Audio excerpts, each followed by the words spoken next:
Hey guys, in this series of videos I'm going to be showing you how to play Me and Julio Down by the Schoolyard by Paul Simon. It was released in 1972 on his solo album Paul Simon. So in this video I'll just explain what each video in the series will be on, and I'll also give you some performance suggestions. The second video will be about the chords, the third strumming patterns, and the fourth will be going through the song bit by bit, and there'll also be a playthrough at the end. So the fourth video will be a bit longer, but hopefully the other two will be nice and short. If you're happy with the chords quickly, A major, D major, E major, G major, and B7. So if you're happy with those, you can skip the video on chords and go straight to strumming patterns.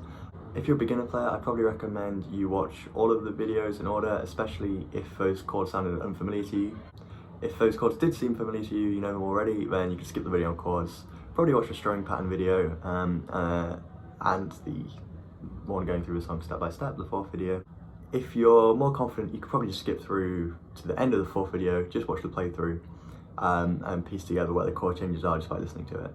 And then if you're still a little bit stuck, you can just go back and quickly watch the video on strumming patterns to clear up any confusion. This song is great for people of all levels. If you're a beginner, it's really good for learning strumming patterns because the chords are pretty simple. You're not changing too much in the left hand, which means you can really just focus on getting the strumming pattern down. And then if you're intermediate, you can play around with a few more effects. There's like lots of kind of percussive strums in there.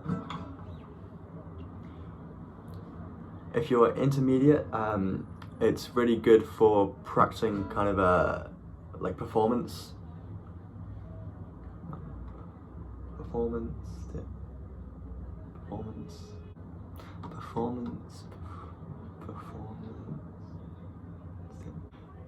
If you're intermediate, it's really good for practicing kind of performance, like stylistic. If you're intermediate, it's really good for experimenting with little stylistic effects. There's a lot of kind of like palm muting, so it can be fun to experiment with that. If you're advanced, it's just another song in your repertoire. It shouldn't take too long to learn, and it's really fun to play. I would highly recommend listening to Paul Simon's acoustic version of this song, which was released on the same album, Paul Simon 1972 album. It's just him and his guitar, and it gives you a bit of a different way of playing it. He experiments with the melody a little bit, so it would be definitely worth giving it a listen. So with that being said, I'll see you in the next video about the chords used in the song.